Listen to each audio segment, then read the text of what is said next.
Old school Pokemon, but it's in Beyond, and we turn it into a tutorial series. Actually, yeah.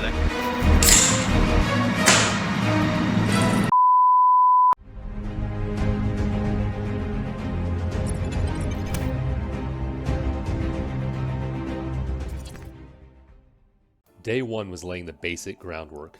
The first thing we did was draw up a quick design document, and it outlines our expectations for the project and its purpose. We noticed that many developers skip this step, and while it's okay to delay making the design document, eventually you will want one to keep yourself focused on a specific set of goals. We set up a GitHub repository, which allows us to collaborate with each other more easily. There are a set of guidelines here on how you, the viewer, can access and modify the source code at your leisure. And the project was assigned a standard style to keep code consistent, and these are just rules that collaborators should follow. Assets for this game are available, which saves us a lot of time, and this is where an asset artist would be important for a unique project. Show your artists love and kindness, because they are sensitive souls. Now, Pokémon Red is a tile-based game, and this works really well with Beyond. Beyond's default icon size is 32 by 32, but Red's is 16 by 16, and so we made that quick change here on line 7. The next thing I did was convert these asset images into DMI files. DMI files, again, are Dreammaker icon files, and this allows us to use these in our world.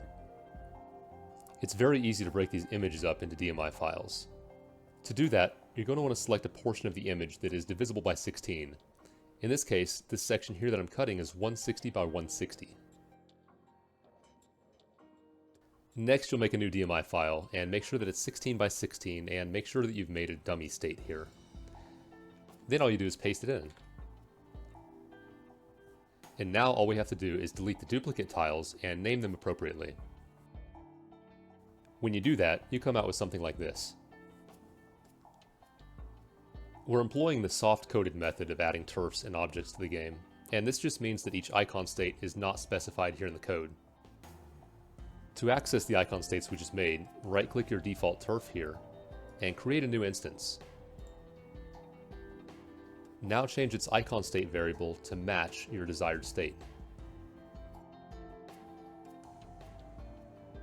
You can see that we just gave ourselves access to this mountaintop turf, which we can place anywhere. This soft-coded method is not something that we've covered yet on this channel, but just know that if you close this map and you don't have any instances of the mountaintop turf on the map, then it won't be available here on this panel the next time you open it up. You'll simply have to create the new instance again. Our objects are soft-coded in a similar fashion. In this case, it's the buildings.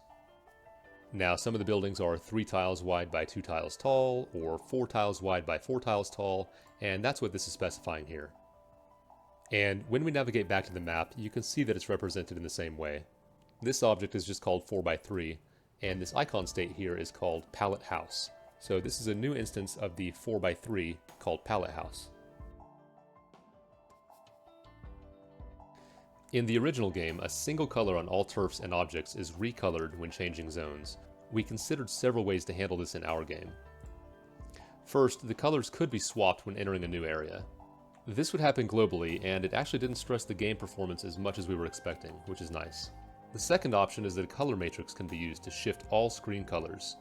This does not quite give the desired effect, but it will have other uses, and we'll show those much later on. And the final option is that each zone could have its own consistent coloration. This is the method we like because it's the most compatible with an idea that we have for the future of this game. But now that we've set up our little playground for this project, it's time to turn it over to Zeke.